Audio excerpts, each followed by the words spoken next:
lovely people. Welcome to Marie's Lab.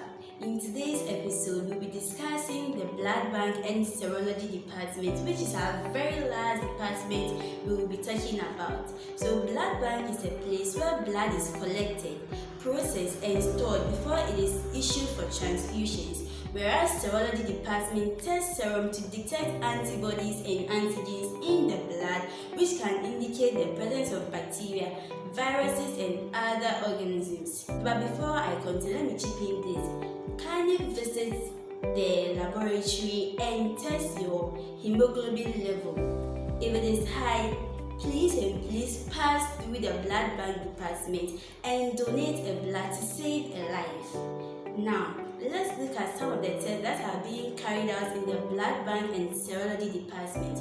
We have the ABO group and resource typing, screening for blood group, antibodies, syphilis test, West Nile virus test, human immunodeficiency virus 1 and 2, trypanosoma cruzi for Chagas disease, hepatitis B, term pregnancy test, just to mention a few.